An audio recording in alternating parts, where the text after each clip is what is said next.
cursed. Cursed. We all go a little mad sometimes. There's a formula to it. A very simple formula. I saw the boogeyman. I saw him outside. What's your favorite scary movie? Hey everybody, welcome to a brand new episode of Tomb of Terrors with me, Old Man Brad. Whether you are new to the show or returning for another episode, thank you so much for giving me a listen. If you love the show, drop me a review on your favorite podcast app or become a patron, patreon.com/oldmanbrad. Make sure you follow me over on Letterboxd. Just look for Old Man Brad so you can see all the watches I do throughout the year. I keep tons of lists, all the to-be watches, everything over there. And follow me on social, Old Man Brad on Blue Sky and Instagram. Well, I took a couple weeks off for the holiday. This will be the final episode for 2025. I had to get one more in for the year. One more interview for you before we kick off a brand new year. And this is kind of a follow-up to an episode I did previously for the movie The Blade Cuts Deeper. I had a quick review a month or so ago on the film. The director reached out to me and said, "Hey, thank you so much for reviewing the film." And I said, "Hey, you want to come on the show? Let's talk about it." The director and co-writer, Gene Dolders, I had the chance to connect with him and talk about The Blade Cuts Deeper, about this giallo-inspired, black-gloved killer slasher. Excited for you to hear that interview. But before we dive into it, if you are in the Cincinnati area, come out to Frightful Fridays on the third Friday of the month. So thankful to be partnered with the Esquire Theater to host a horror screening once a month. We just did the original Silent Night, Deadly Night from 1984. That finished off our 2025. Right now, we don't have January's locked in yet. Keep it right here, and I will be the first to let you know. But it's always going to be the third Friday of every month at 10 p.m. Come out to the Esquire Theater, and let's watch a movie together. All right, let's dive into The Blade Cuts Deeper.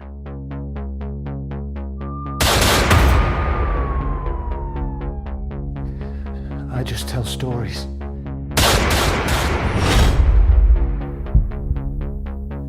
And people love them. It doesn't matter what you've done.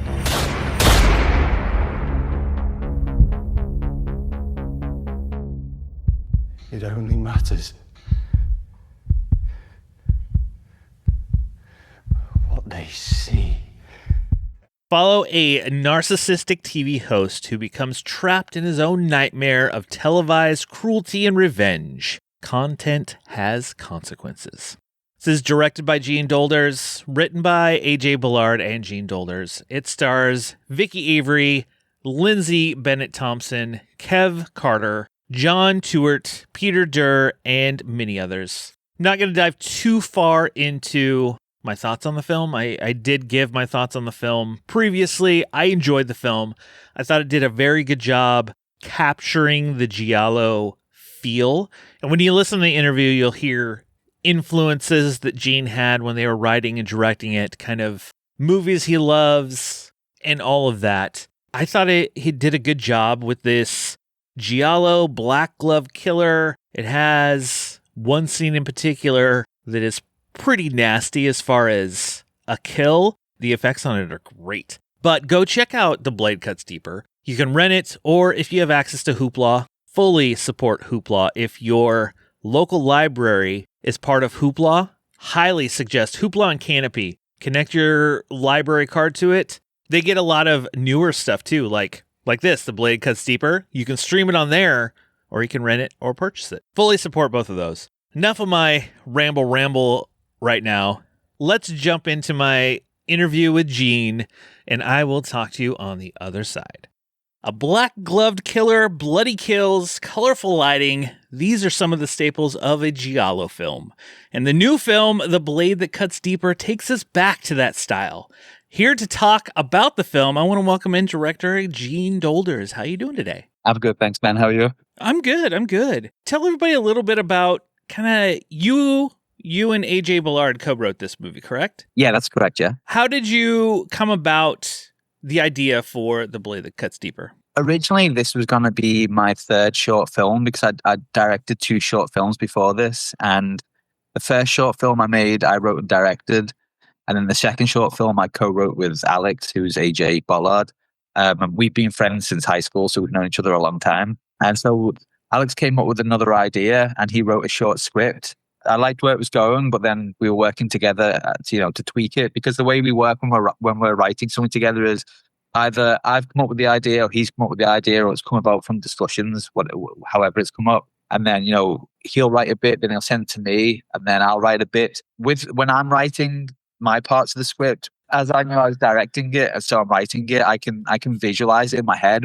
But and it's not just Alex, but if somebody else writes the script and they want me to maybe do some work on it, if I'm reading the script and I can't instantly visualize it in my head, then I have to rewrite it. Not the story or the dialogue, just the way that the scene might be written, just so I can visualize it in my head. So that's how we kind of write together. But we started writing another short film, which was slightly different to what The Blade Cuts Deep ended up being, but pretty much roughly about the same thing, about someone in a production company late at night and something was happening. But we just kept getting bigger and bigger. And eventually we got to the point where I was like, well, this is too big for a short film now. And because film festivals usually like maybe a short film 10 minutes max, because it fits in nicely with all their scheduling for everything. So I got, it's just getting bigger now. So I'm like, well, you know what? I'm getting on now. I'm 45 years old now after the movie's come out. And I've always wanted to direct a feature film. So I'm like, oh, well, we'll write a feature film script and I'll worry about getting the money for it later. So that's essentially how the film came about. Did you always envision it being that giallo style of movie? Oh yeah. I've been since I was in my mid-teens. I think the first Italian movie that I remember watching that really made an impact on me, it's either Suspiria or Zombie Flesh Eaters. I can't remember exactly which one, but it was around my mid-teens when I first saw that, and I became very interested in Italian horror movies because they were just so much bigger and grander in this. Maybe the budget's smaller, but they're very operatic, which is what I like about them. Much like the spaghetti westerns are as well from Italy, the horror films are quite operatic as well, especially the Dario Argento stuff. So I've been a big fan of Italian horror movies since I was in my mid-teens, and then over the last 10 years, I wouldn't say obsessed, but very, very much like giallo. And so when we came to writing a movie where essentially it's a slasher film, because it doesn't have all the tropes of a giallo, because we knew we wouldn't be able to do that. We knew we wouldn't be able to have the story set over a very long period of time, which means we wouldn't be able to have the investigatory aspect of it, which is one of the main aspects of the giallo, obviously. But yeah, no, I've been a big fan of giallos, and I love the visual aesthetics. The Black Glove Killer, the way they shoot the death scenes, the lighting, and also because I work as a cinematographer on other people's projects, I knew very much in my head from the start how visually I wanted to look. So yeah, I've been a fan for quite a long time, and I thought I didn't want to just make a slasher. I wanted to make something a little bit more interesting for me, because I made this movie for me, and that's to my detriment, I know, because it's not exactly a popular subgenre much anymore. It's quite a niche subgenre for people. I mean, maybe people our age and older are still cool with it, but younger people, then maybe it's going to be slow paced for them. If I'm being honest, it's going to be slow. Yeah, the pacing for that style of film is definitely much slower, I think. They're like really quick lines, or like quite. Not that the script's not witty, but I'm not saying that slash movies are quite witty, but they want those kind of one-liner jokes, after someone gets killed or something. And I just I'm not, and it's not that I was shying away from it, it's just that as we were writing it, it never came into the script. I like to write scripts from beginning to end. I don't plan out what's going to happen at the end. So it's just kind of, I'm going along with the script as I write it.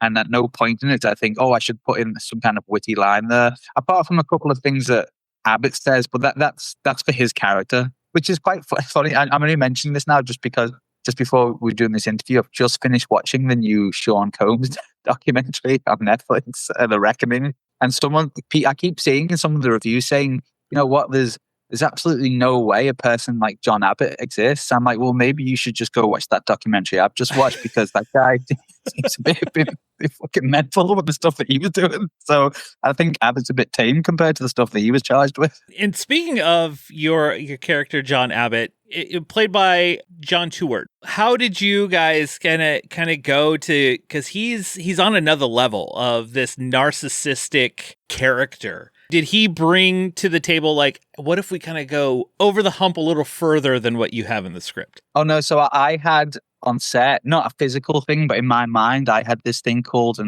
how do I pronounce it? Abitometer. So it's like, this is the level for each bit that I need. But it always ended up because the movie opens up with the one long shot of him talking towards camera. And I think we did 3 takes of that. And the first take was a good take. They were all good takes. And the second take, I said to John, let's make it a bit wilder. And he did. And then I said for the third take, I said, you know what? Let's just turn that amp right up to 11 now and just see what we can do. And then so he went way over the top. And I thought, because that was the first thing we filmed, was that fake TV show episode. Okay. The first thing we filmed the movie.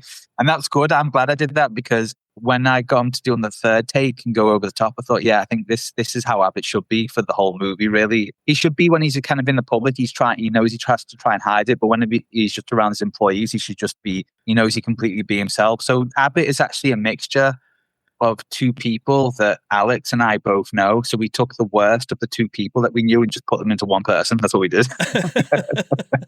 I mean, you go off of life experiences when you're creating something, right? So. Oh yeah, no, definitely, yeah, completely. It's he's a fun character to write. He's a fun character to film. He is completely over the top, and yeah, you don't meet people like that every day. But you know what? Some people like that do actually exist in the world, and it can be hard, I think, for some people to believe that they do. And he is quite tame, actually, compared to some other people that I have worked with. So.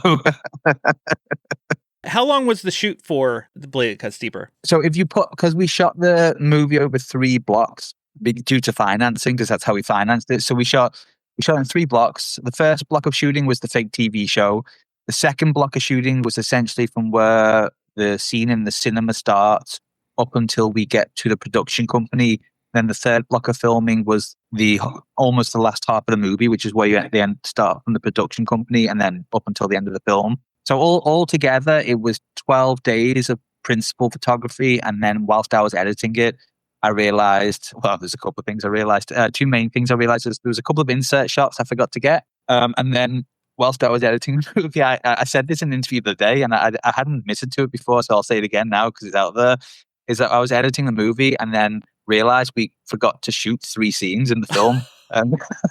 So we had to add 2 extra days of filming. So altogether, it was 14 days of filming, but spread over 3 blocks of filming over several months. Beside obviously funding and forgetting to shoot a couple scenes, what were some of your biggest obstacles to get this created? Finance, yeah. So, I mean, finance is definitely always the biggest obstacle.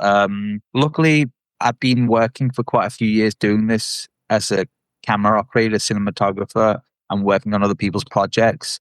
And I've also done stuff with commercial and corporate projects as well, which I've brought other crew members on.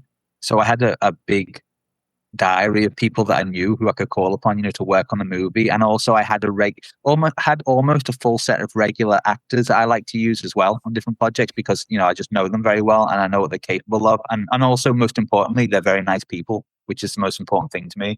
There were only 2 actors in the movie that I'd never met before until we actually started filming. And that was Lindsay, who played Rita, and Lucy, who played Jill. Everyone else I'd already worked with before. So that wasn't difficult because, finding the people to work on the movie wasn't difficult because I did call in some favors. And then I basically said to some people, if you come and work on the movie for a certain amount of days, then if you're doing anything, after that, I will come and help you. And which they did.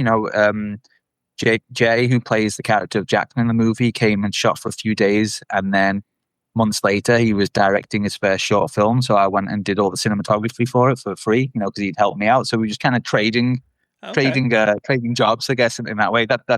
So that itself wasn't too difficult to get people interested. It was always the finance and also the other big problem. Well, not problem, but the other slightly difficult thing was finding locations, because everything was shot on location. So obviously no studio. Everything was shot on location. So it's finding the locations that we could afford. But the last half of the movie, which is set in a production company, that's actually a mall about 15 miles away from where I live, but it closes at 6 p.m. at night. So they allowed us to go in at 6 p.m. every night and film from 6 p.m. till 6 a.m. in the morning when they were going to open, which was really, and they gave it to us for really cheap because they knew we were low budget. They were very nice about it.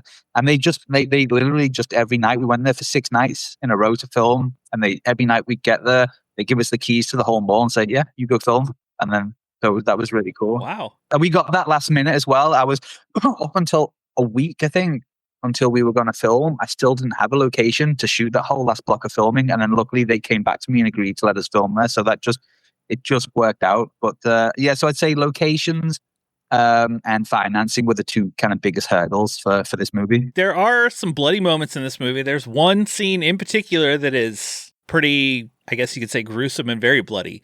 Can you speak to like the effects in it? Because it was mostly practical work, right? It's a mixture of practical and visual effects. So I know the scene you're talking about. That's the in the face. Yeah. So yeah, that was so Kristen, who played the character of Olivia, she had a face cast, by the makeup team. And then on the day of filming, obviously the head had been made up to look like her, with makeup on or the skin tone, and it had a wig on it. And we only shot from pretty much like chest upwards because the fake head was fitted into a mannequin's body, and then we put the clothing she was wearing over the mannequin's body. So whenever it was the fake head in shot, we just shoot really tight because we couldn't shoot any lower because it wasn't a full mannequin body either. So we shot the whole thing, the whole kill scene, with the fake head, and I was really happy with it because that was going to be my little tribute to, not directly but kind of indirectly, to the moment in Zombie Flesh Eaters where the woman gets the shard of wood in her eye. The eye scene, yeah. It's obvious that it's a fake head, but it looks gruesome, and so we shot it. And by the way, the original cut of that death was about 30 seconds because we had loads and loads of stabs, but I cut it down to about 6 or 7. After about 6 or 7 seconds of that, it just starts to become really funny, which is kind of funny in a way, but it's just really funny. Anyway, so we shot that, and I was really happy with it. We edited it; it looked good. I was like, "Oh, it looks like a Lucio Fulci type movie. That's really cool." I'm very happy. And then a man named Guy Pearson came on board to work on post production. I hired him or brought him on board to do some visual effects for another part of the movie. And then one day he said to me, "I've got a surprise for you, Gene."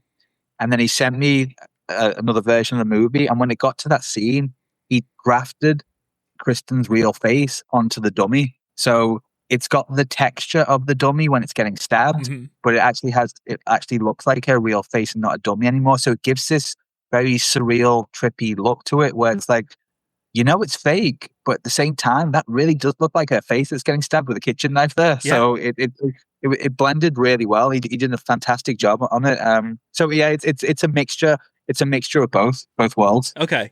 Yeah, because watching that the first time, you look at it and you're like, man, that is, like, you could tell that there's that head, but then you're like, wait, but it's very real looking, like almost like.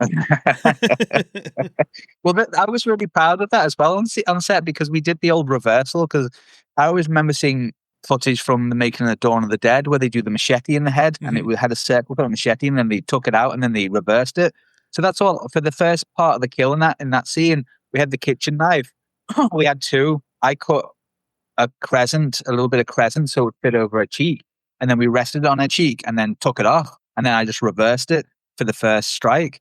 And then after that, we were going to cut to the doll's head. So initially, you would see the first strike in the real face, and then we would cut to close-ups of the doll's head. But then Guy came along, so I was really happy with the way the first bit came out, but Guy just made it way better with adding the real face in. So you got everything filmed, got it together. Now it's out in the world for everybody to see. What do you hope that like audiences that see the movie kind of take away from it, or hope that they enjoy from it? Well, I hope they enjoy the kills, because I mean that's always the best part of watching a slasher or a giallo film. You're kind of waiting for the kills, aren't you? And there is somewhat of a message in there. I mean, it is about not specifically content creators, but it's about people who cross a line, in media where they take advantage of things, obviously to make themselves more money, which is not an original concept at all. Obviously, I mean, you could. Some people have even compared like Abbott to kind of, what is it, Wayne Gale from Natural Born Killers. I think that's his name, the character's name. the one that Robert Downey Jr. plays. You know, like really over the top, makes the true crime shows. So there is a slight message there saying, you know, we should be a bit more respectful for the things that we put online because you don't know how it's going to affect other people. But that's not pushed in your face. But I had put it there, but it was never an opinion of mine that I was pushing in your face. I just wanted to kind of be there. But I hope people take away from the fact that they're going to see at least one of the kills in there, like that we just talked about, is going to be stick in your mind because of all the reviews that have come out so far. You know, we've had. I like the reviews that have come out so far because there's no kind of ones down the middle. Really, people either really like it or they really, really hate it, and that's fine if they hate it. But there was one guy quite recently who did a review on YouTube, and he just tore the movie to shreds. But then the thumbnail that you see when you go to his review, it says, "Is this one of the best kills of 2025?" And I was like, okay, that's cool.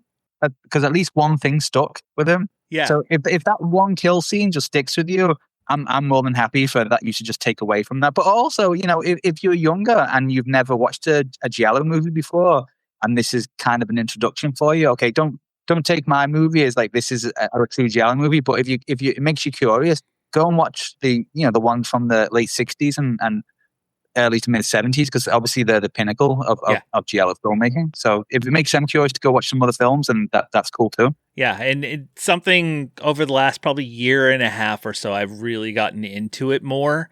So when this came about, I'm like, I've been watching a ton over the last year and a half. So I was like, oh, you know, a new one to throw in the mix. So, you know, my brain knew kind of how these movies went. And I was like, you know what? You even made the comment to me when you sent me a message and said, you got it. You understood what we were going for. Yeah. No, I think that's it. I mean, that's another thing. I think with some young people who don't know the genre or not as well versed in that kind of genre of horror, that they're not going to get it, and it's going to be slow for them, and maybe they won't make it to even that first big kill. It's possible, and you know, I knew that whilst making it, but this is the style of movie I wanted to make, but it's also the pacing of the movie I wanted to make. I mean, there are giallos that do move quicker and have far more elaborate kills, but you have to realize that it's we've made an 84-minute movie shot in 4 days on a budget of $20,000 US. So it's not like we had even $100,000 US. We only had $20,000 US to make this movie. So we worked with what we had. I want to thank you, Gene, for taking time out of your day and chatting with me about The Blade That Cuts Deeper. I mean, you even got the title of a giallo, because the titles, especially when they get converted over to like English, they're always like these long, you know, the cat with 9 tails and all these. Oh, yeah. I mean, Sergio Martino has the best one. He has a movie and the full title is Your Vice is a Locked Room and Only I Have the Key. That's the title for a movie. Yeah. That's a title for a film. But yeah, no, I'm quite proud of the title. I think the title does capture the essence of giallo. And also, I'm really happy with what the distributor did. They changed the artwork and they made it look more like a giallo than the original artwork that we did. And I like the original artwork that we did, but some people looked and thought, I don't understand, is this a crime movie? Because we had like a sniper scope and stuff, and I thought it was a horror film. But then the distributor came along. But then that also ties in with what they used to do with Italian movies. Like they said, you know, they bring them over to America and then they change the title, they change the artwork, you know, just whatever they could sell to the American market. So I got that done to my movie. So I kind of feel like I have made a giallo now. So what's next for you after this? I'm writing another movie with Alex at the moment. We've just done the first draft. So he sent the remainder of the first draft to me actually yesterday. So I'm going to spend Christmas period looking over it and seeing what to do with it.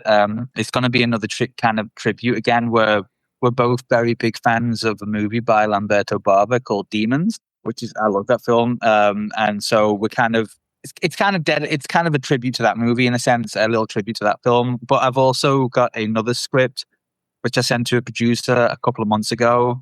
And they've asked me to just do a small rewrite on it. So I need to do that over the Christmas period. Because, I mean, there's talks of it going into production maybe next year with a far bigger budget than what I had for the first movie, which is really cool. But you have these conversations with people all the time. And like, yeah, we're going to do this. And then nothing ever happens. So, you know, I'm fingers crossed it'll happen. And this producer's a very nice person. I've worked with her before, so I trust her. So it's more whether she can gather the budget together to get it, because we're looking at a considerably bigger budget for like something like maybe $1 to $1.5 million for the next movie. So we can actually do something grander and bigger with it. So they're the two scripts I'm working on at the moment. And also I've just finished a horror anthology feature film in the UK, which I was the cinematographer, like every short that's in the anthology movie and the wraparound segment. But they also allowed me to direct one of the stories inside the anthology as well. So my one's called The Ninth Circle, and it's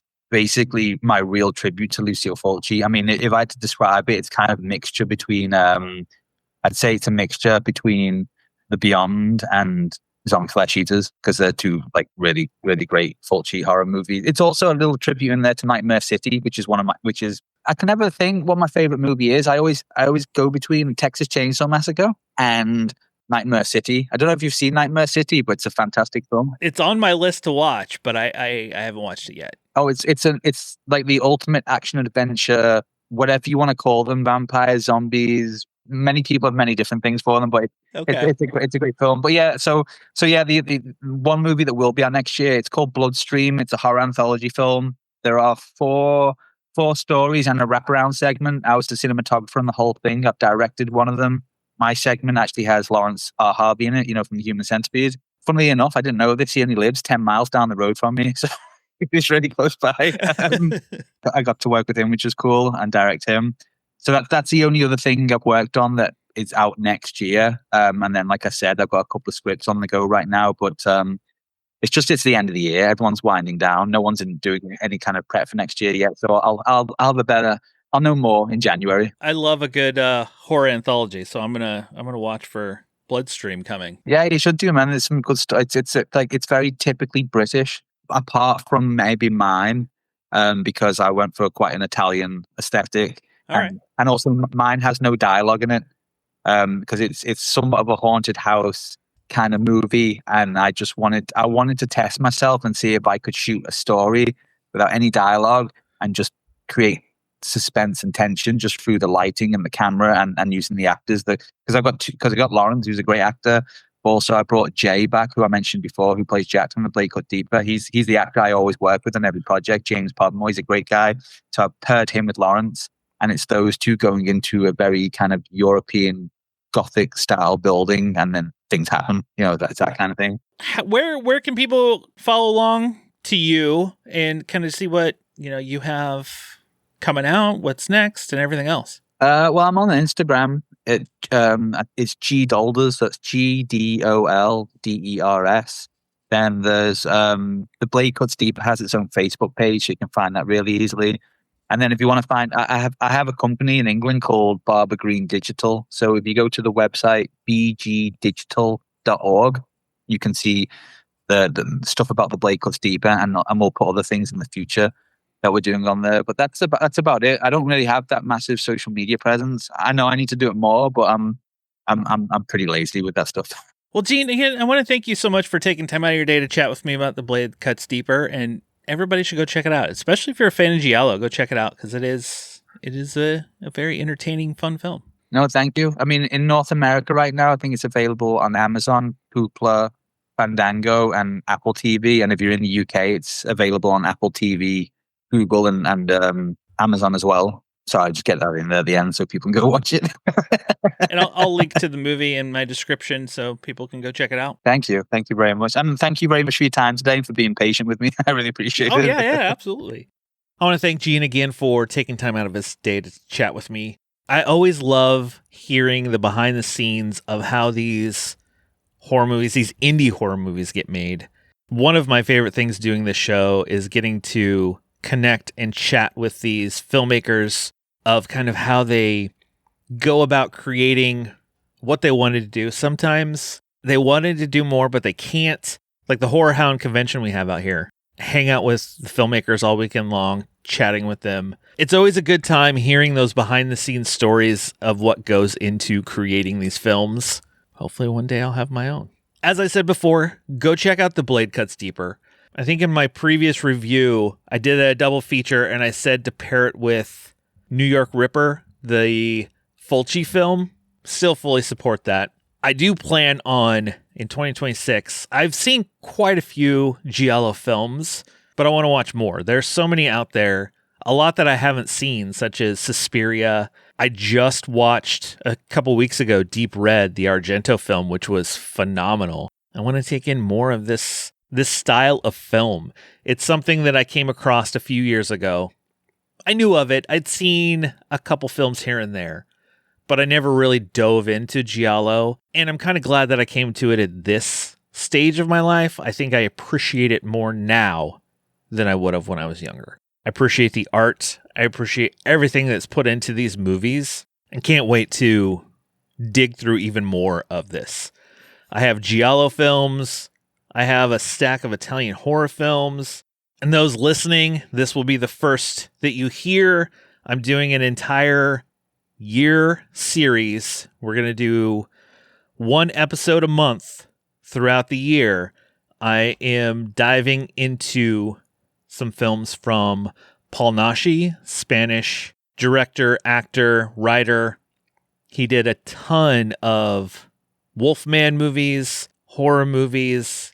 People call him the Spanish Lon Chaney. I have a bunch of his films. We're going to do 13 movies here on the main feed, and I'm doing 7 more for my patrons. So we'll have 20 total Paul Naschy films throughout the entire year.